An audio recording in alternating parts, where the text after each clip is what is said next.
So ang pag-uusapan po natin ngayon ay First and Second Chronicles. Natapos po tayo nung 3 weeks ago sa pag-aaral ng First and Second Samuel.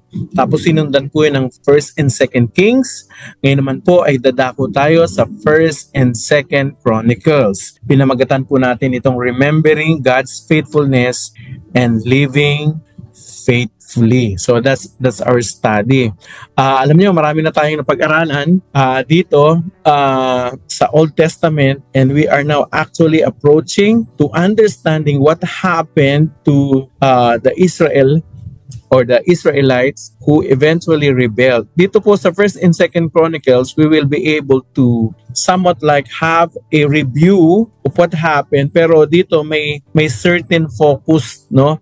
Mamaya papaliwanag ko kung ano yung focus nung pag-aaral natin sa Chronicles, at yung author mismo, ano yung layunin niya, bakit niya isinulat ang First and Second Chronicles.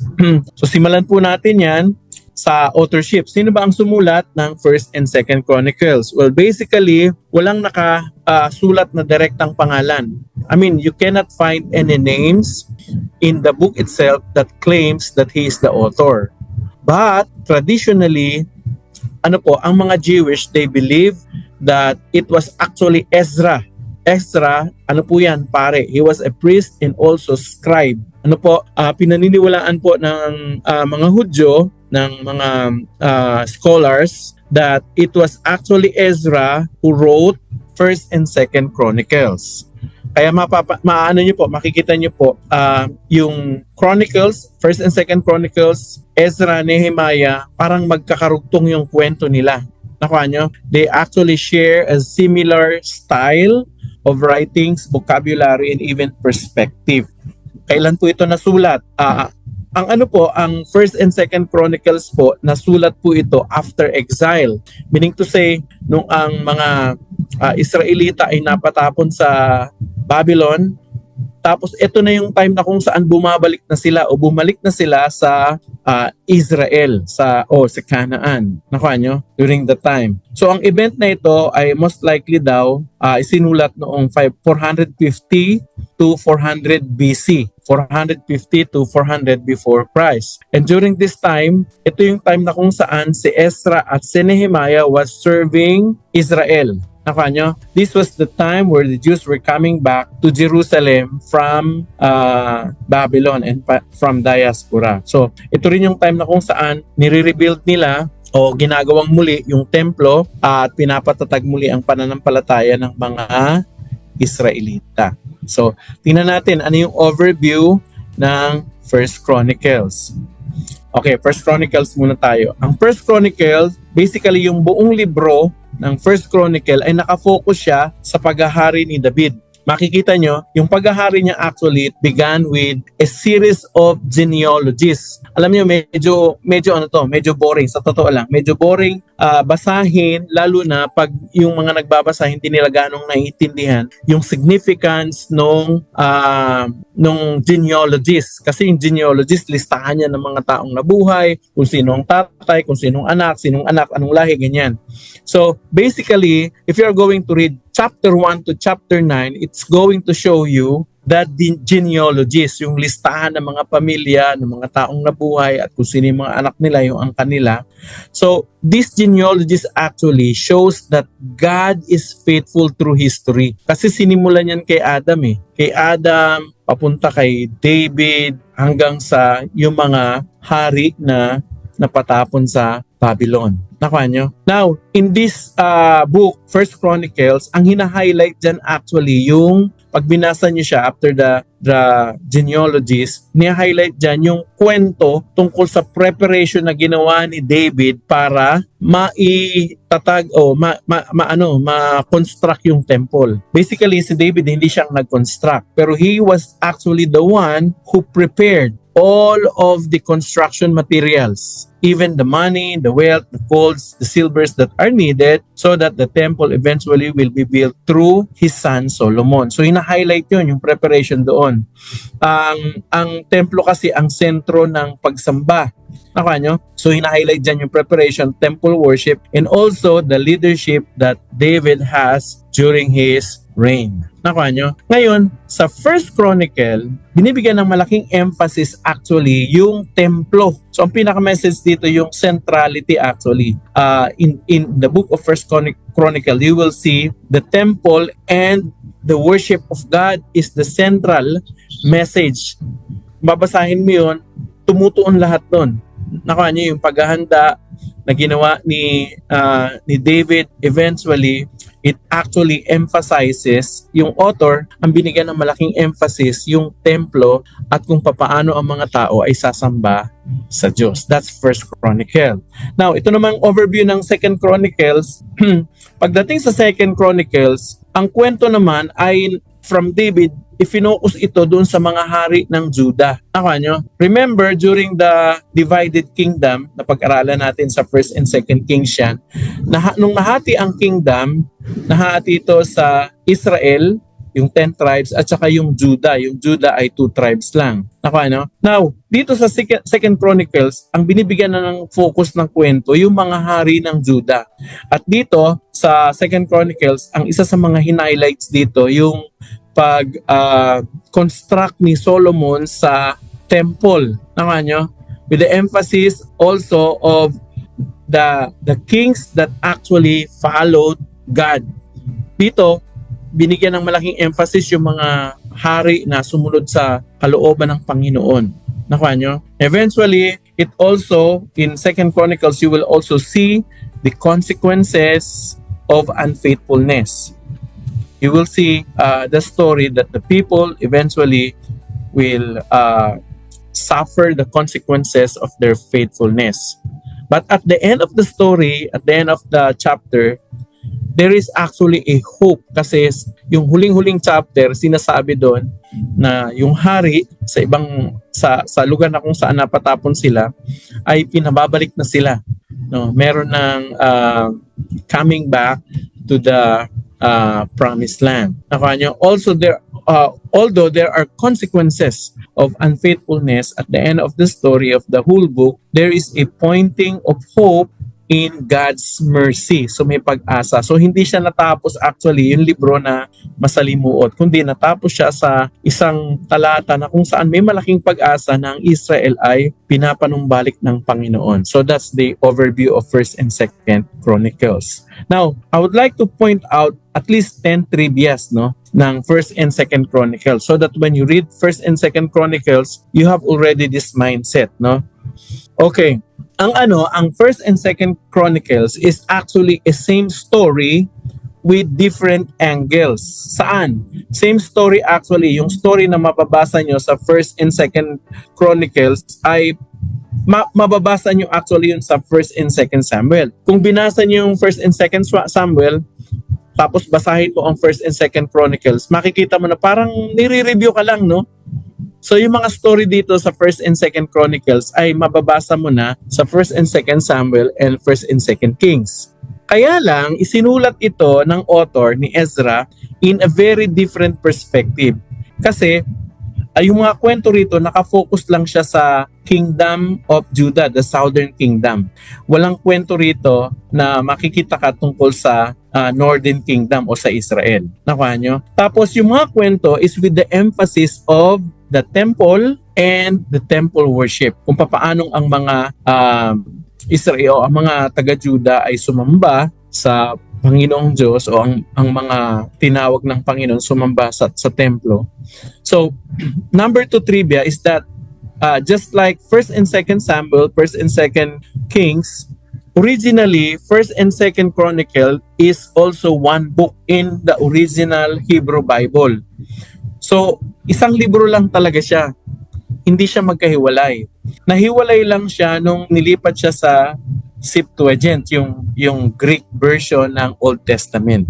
Kasi sobrang haba niya. Ngayon, originally, ang tawag sa kanya ay Divrei Hayamim, na ang literal meaning ay the events of the day. So basically from the title Events of the Day, First and Second Chronicles are actually a story of what happened, remembering from the time of Adam, yung genealogies, Tapos yung mga nangyari sa time ni David, yung paghahanda sa templo kay Solomon hanggang sa mga hari na mabubuti hanggang sa napatapon sila sa Babylon at nung ibinabalik na sila. So it was actually a list of events that happens, no? Parang sinasabi natin, parang history nangyari. Pero dito, ang emphasis ng author ay dun sa magagandang bagay, actually, mabubuting bagay na nangyari. Nakuha nyo?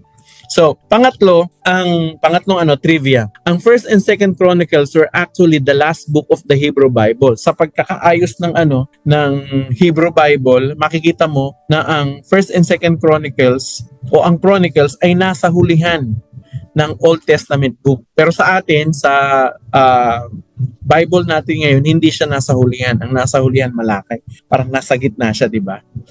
First and Second Chronicles. Pero katabi siya ng Ezra, Nehemiah, Esther, Job. So yung mga librong yon. Now, number 4, genealogies galore. Ano ibig sabihin nito? Yung first 9 chapters of First Chronicles, just like I said, entirely mababasa nyo doon, puro pangalan yun. No? Ang purpose nun actually is for us to see yung trace ng history ng Israel, no? From Adam to the last king, before the exile, makikita nyo doon. This actually shows how important the heritage and God's covenant line. Nakuha nyo, makikita nyo, naka-align kasi yun eh. Kasi from Genesis, ipinangako ng Diyos na na merong darating na tagapagligtas, remember? Kaya it has to be actually penned down or recorded kung sino yung mga tao. Pag binasa mo lang ito without understanding actually the whole idea that God wants us to know, na preserve niya talaga yung linya, eventually papunta kay Jesus yan, no? Ngayon sa New Testament naiintindihan na natin yun kasi nakalista yun sa gospel, di ba? Yung linya from Adam, then to Abraham, then to David, then to Jesus. Nakuha nyo? So that's actually one of the purpose. Kaya mapapansin nyo, puro pangalan yun. Ang suggestion ko sa inyo, kasi sa totoo lang sa simula, nakaka-board kasi puro pangalan. Ang suggestion ko sa inyo, pakinggan nyo sa audio Bible. Okay? Tapos, this book actually is very much, especially yung first 9 chapters, very much important, especially if you are like studying the line of Jesus or of the Messiah. So yan, makikita niyo yan. Now, number 5, the whole chapter actually, or the whole book actually, has a lot of stories focusing on David and Solomon. Unlike Kings, sa Book of Kings, nakakwento doon yung northern and southern kings, yung lahat ng hari, no, sa divided kingdom, sa dalawang kingdom, sa Israel tsaka sa Judah. Sa Book of Chronicle, mostly ini-ignore yung mga hari na nabuhay sa northern kingdom. The Book of Chronicles were actually focusing on David, Solomon, and the kings of Judah, especially the good kings who reign over Judah. So yun ang yun isa sa mga trivia. Number 6, eto, positive spin on David. Dito sa libro ng Chronicle, hindi niyo mababasa dito yung kasalanan na nagawa ni David kay Bathsheba o yung event during his sin with Bathsheba. At saka yung iba pang mga kasalanan na nagawa ni David. Hindi nyo mababasa yun dito sa Chronicle. Well, that is actually intended. Kasi ang intention ng sumulat, ipakita actually yung magagandang bagay na ginawa ng Diyos sa kanila. Remember, galing sila sa pagkabihag bumalik na sila. Tapos yung pagbalik nila sa land of the promise sa Israel, no. Yung pagbalik nila doon actually, hindi agad sila naging flourishing. Mahirap yung kalagayan, nahirapan silang itayo yung wall, nahihirapan silang itayo yung temple. So sobrang hirap. At marami sa kanila na mga nakabalik na actually sa promised land, ang hirap na hirap, and so therefore pinanghihinaan ng looban. Yung kinailangan ni Ezra na sumulat actually And God used it actually, this revelation, so that the people will be encouraged, so that the people will see that God is still good in spite of what happened, remembering the good things in the past, no, the positive things that happened in the times of David, the positive things that happened in the times of famous prayer of Solomon. In 2 Chronicle chapter 7 verse 14, yung prayer na, if my people who are called by my name. This is actually one of the famous verses in the Bible, and this is actually most often quoted as a call of prayer and repentance. Diba yung sinasabi na, Panginoon, pag nanalangin ang mga taong ito at humingi ng tawad sa inyo, alalahanin mo sila, huwag mo silang kalimutan. Yun yung actually yung prayer ni Solomon. And it is written in 2 Chronicle chapter 7 verse 14. Number 8, now, in the book of Chronicles, the temple is actually central. Nearly half of the 2nd Chronicle is actually dedicated to the building, dedication, and worship of Solomon's temple. And the reforms of the later kings like Hezekiah and Josiah.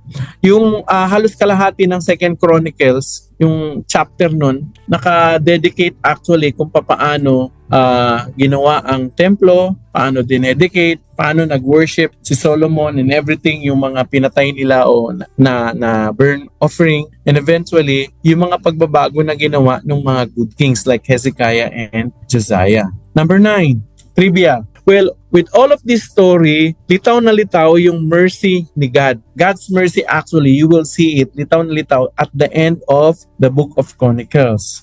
Because you will see at the end of the book that King Cyrus of Persia, yung hari ng Persia, during this time, yung mga na-exile doon sa kanilang lugar, pinayagan niya na actually, binigyan niya ng kapangyarihan, ng sulat actually na makabalik sila sa Israel, at binigyan sila actually ng tulong even to rebuild the temple. Nakuha nyo? So, doon kitang-kita mo na yung pangako ni God na ibabalik sila ay nangyari. And you know what? God even used an unbeliever person, an unbeliever king, so that His will be accomplished. Nakuha nyo? So thus, it gives us the message of hope for Israel, that they will be gathered together again and they will be restored as God's people. Nakuha nyo? Number 10, encouragement for a broken people. Chronicles were actually written for Israelites. Nakuha nyo? Israelites na nakabalik na from exile. So hindi ito sinulat doon sa mga nasa exile, kundi yung mga nakabalik niya. At pagbalik nila, it has actually the records or the words that will remind them that even though in the past they have failed, God's covenant and promises are not broken. Alam niyo, nakakatuwang bagay yun. Yung paalala sa bayang Israel na kahit sila ay bumagsak, umalpak sila kumbaga, ang Diyos nagiging tapat pa rin sa pangako niya na aarugain niya ang Israel at kailanman hindi niya ito tatalikuran. Nakuha niyo? So, ano ang mga key lessons natin from the book of Chronicles, 1st and 2nd Chronicles? Basically, these lessons are for you and me as leaders. Okay? Number one lesson is that we have to understand that God's presence is actually central. Now, in the whole book, you will see that the temple and the Ark of the Covenant were actually a symbol of God's presence among His people. Pag maririnig po natin yung Ark of the Covenant tsaka yung templo, yan po yung lugar na kung saan ang presensya ng Panginoong Diyos ay nananahan. Nakuha nyo? Nakasentro yan sa buong libro ng Chronicle. Yan ang makikita nyo. So anong ibig sabihin na sa atin ito? Dapat si God ang sentro sa atin. Alam nyo, pagdating sa New Testament, yung Ark of the Covenant actually is a picture that is actually a picture of Jesus. And even the whole temple, na pag-aralan natin ito, di ba? Sa Leviticus, di ba? Napag-aralan natin na the temple actually was a picture or a type of Jesus, a picture of Jesus Christ coming to us. So, whenever we read the Ark of the Covenant in the temple, it tells us that is where the presence of God dwells. Nakuha nyo? Alam niyo sa atin ngayon, so anong ibig sabihin sa atin ngayon? Tayo mga Kristiyano, we have to understand that the true presence of God can only be found, listen to this, in Jesus. And so therefore the church, tayong mga miyembro ng iglesia o ng simbahan, dapat ang central focus natin is Jesus. Kaya may mga nagtatanong yung mga tanong na bakit daw nakasentro tayo kay Jesus, hindi sa God the Father, hindi even not the Holy Spirit, di ba? Well, actually, the Holy Spirit actually glorifies Jesus, and the Father sends His Son, Jesus. And whenever we know Jesus Christ, the Father is being revealed. Nakuha nyo? So, the presence actually of God and the knowledge of Him, we can know Him through Jesus Christ. Nakuha nyo? So ang sentro ng buhay dapat natin ay ang Panginoong Jesucristo. Now, pangalawa, second lesson that you and I needs to learn as leaders. Leadership must be rooted in obedience. Let me repeat that. Leadership must be rooted in obedience. Alam nyo, ang leadership, hindi siya nakaugat sa posisyon, no? O kaya sa kakayahan, o kaya sa pera. May mga ganun may mga tao na parang ang pinakamahalaga sa kanila bilang leader ay yung title. No, it should be our character, especially the character of obeying God. So, dapat ang bawat pangunguna, pagiging leader ay dapat nakaugat sa pagsunod sa Diyos. Yung mga mabubuting hari katulad ni Asa, Hezekiah, and Josiah, they actually flourished or prospered. Why? Because they sought God. Hinanap nila ang Diyos. Nagpasakop sila sa Panginoon at sumunod sila sa kalooban ng Diyos. Makikita nyo rin sa kwento actually, yung mga disobedient kings, what happened to them? Yung mga hari o yung mga leader actually na hindi sumusunod sa Panginoong Diyos, actually sila ang naging dahilan para yung mga pinamumunuan nila, yung mga tao, mapahamak din. So malaki actually impact kung ang leader ay masunurin sa Diyos o masuwayin. Pag masunurin ang leader sa Diyos, yung mga tao na nabibless Pero kapag yung mga leader, mga masuwayin, mga hindi maka-Diyos, alam nyo na aapektuhan din yung mga tagasunod. Parang yung nangyayari lang sa ating bayan ngayon. Pansinin mo, yung mga hindi maka-Diyos na nasa kongreso o nasa pamahalaan natin, imbis na progreso ang dinala sa atin, lalong pinapalubog tayo. Pinapalubog tayo hindi lang sa baha, pati sa utang. Dahil nga wala silang takot sa Diyos, ang iniisip lang nila sarili nila, and so therefore, yung magkamkam lang ng kayamanan. That's why, alam niyo mga kapatid, tayo dapat marunong tayong pumili. Yung pipiliin talaga natin na leader, kahit saan larangan, sa kumpanya, wala tayong magagawa kasi baka sila may-ari. Pero yung leader halimbawa sa organization, yung leader sa simbahan, yung leader sa kung ano man, yung leader sa pamahalaan, lalo na, dapat marunong tayong pumili ng mga taong may takot sa Diyos. Mas mahusay na pumili tayo ng tao na may takot sa Diyos kaysa sa matalino. Kasi alam niyo yung matalino tapos masama ang kalooban, nakakatakot nga yun Sila yung magnanakaw ng mga pera natin sa kaban ng bayan. So, yun. Kailangan maintindihan natin yun. Leadership must be rooted in obedience. Tayo as a leader, ikaw as a leader, how is your obedience to God? Our obedience actually will eventually impact the spiritual health of our disciples. When you obey, you're actually influencing spiritual health to your people. Nakakita na akong ganyan. Ang dami na sa simbahan na yung pastor o yung leader ay anong tawag nito? Hindi sumusunod sa Panginoon o kaya may ginagawang kasalanan o may tinatago sa puso na hindi maganda. Eventually, makikita mo yung performance nila, hindi na rin maganda. Tapos makikita mo na yun sa attitude nila, ng aaway na, tapos yung preaching nila, hindi na blessing, imbis na nakaka-nurture sa kaluluwa, nang huhusga na, tapos nang na siya, mapanakit na, hindi na yung bagay na nakaka-uplift. Nakuha nyo? So, alam nyo, ganun din tayo. Kapag ganun na nangyari sa atin, tayo as a leader, if we are not obedient to God, it will actually bring up, instead of blessing to the people that follows us, we are bringing them curse. So as leaders, our obedience influences the spiritual health of the people that we are teaching. Okay, another lesson is that we can learn actually from the book of Chronicles, worship and prayer, no? And you will see litaw na litaw to makikita nyo that worship and prayer brings about renewal and even revival. Nakuha nyo? Let me tell you this. Worship is not just a ritual. It was actually the strength where Israel were getting from. Si Jehoshaphat, yung victory niya, kitang-kita yon. He was victorious when he decided to worship God instead of worry about his problem. When people pray and worship, they become victorious. As small group leaders, mga kapatid, itong challenge ko sa inyo, bilang small group leader, tayo dapat minumodel natin yon. I-model natin sa ating mga dinidisciple yung isang prayerful, and worshipful life. Dapat tayo mismo nakikita sa atin na tayo ay mapanalanginin, mapagpasalamat at mapagsambang mga tagapaglingkod ng Panginoon. I want to see your life as something that when you do this, other are being challenged. Alam niyo, totoo yun eh.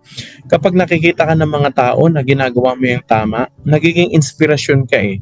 Hindi ka lang nagiging inspirasyon sa iba, nagiging challenge ka din in such a way na, ginagawa ito ni brother ganyan o ni sister ganyan.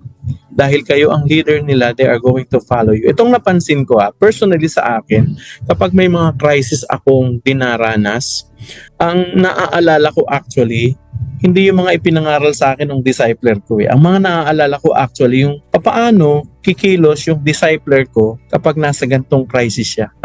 Ini-imagine ko, ano yung gagawin ni pastor kung siya ang nagdaan dito. Ang ini-imagine ko yung magiging attitude niya. And you know what? Why is that happening? Because our modeling, when we model our walk, people were actually listening. Mas naririnig actually ng mga tao yung nakikita sa atin. Ironic, di ba? Okay. Another thing, key lessons for leaders just like you and me is that we learn actually from the books that actually God restores His people. Ang Panginoon mismo ang gumagawa ng paraan para mapanumbalik niya ang kanyang mga tao. Despite judgment and exile, of course, there was judgment kapag may pagsubay, may pagpapalo. Ganun talaga. Pero despite of judgment and exile, God promised restoration. Alam niyo kung totoo ang anak ka talaga ng Diyos, pag nagkasala ka, may palo ka eh. Papaluin ka talaga niya. Paiiyakin ka. Pero pagkatapos ng magdamag na pag-iyak, yung kinabukasan, merong galak naman. God promised to restore His people. This reminds us also of His mercy and faithfulness. God is so merciful and faithful. By the way, in time of correction, in times of discipline, kapag dinidiscipline tayo ng Panginoon, the best prayer is the prayer of asking mercy. Ang panalangin natin, Panginoon, kahabagan niyo kami. Maawa ka sa amin, kahabagan niyo kami. Sa panahon na tayo dinidisiplina. And you know what? God is going to show you His mercy and His faithfulness so that you will see that there is hope in Him. So there is always hope in Him. Akanya, itong napansin ko sa yung kapag ang tao nadidisiplina, parang nalilinis yung yung utak niya. Yung marumi, yung clouded mind, eventually nalilinis siya ng disiplina. Kaya in a sense, discipline actually is a blessing because through discipline you will see God's mercy and faithfulness. Yun nga lang, during the time of discipline, medyo nakakaiyak. Iiyak ka talaga. Especially during the time that you are suffering. But can I tell you this? Tuloy lang. Because God is faithful and His mercies never ends. So, how are we going to apply this as leaders? Paano natin i-apply yung mga natutunan natin ito bilang leader sa Book of Chronicles? Number 1, let me encourage you mga kapatid. Let us lead with integrity. Ano ibig sabihin nito? Dahil alam natin na ang pagsunod natin sa Diyos ay nagkakaroon ng impact sa ibang tao, dapat pag mag-lead tayo, yung totoo. Hindi pakitang tao, hindi fake, hindi divided. Anong ibig sabihin ng divided? Yung lumalakad ka sa kabanalan at totoong inaayawan mo yung kasalanan. Nakuha nyo? Na Pag sinabing integrity, wala tayong tinatago. Hindi ibig sabihin na hindi tayo nagkakamali. Ano? Pag sinabing may integrity ka, pag nagkamali ka, inaamin mo yung pagkakamali mo, marunong ka umamin sa pagkakamali, pero inaayawan mo ito at binabago mo yung isip mo. Yun ang ibig sabihin ng integrity. Tapos hindi ka nagpapanggap na okay ka. Ako, I can tell you, I'm not perfect. Actually, God is not looking for perfection. He is looking for, progression. Kailangan mag-progress tayo. Meaning to say, yung dating kalagayan natin, dapat hindi na ganun. Pero you know what? It starts with being true to yourself. Kung nagkamali, aminin. Kung merong dapat idagdag. Kung may mga dapat tanggalin. Pero we have to be true to who we are. Alam niyo, mahirap kasi yung namumuhay ng ang daming tinatago o kaya namumuhay ng dalawang klaseng buhay na sumusunod sa Panginoon pero pag hindi na nakatingin, hindi na sumusunod. Niyo?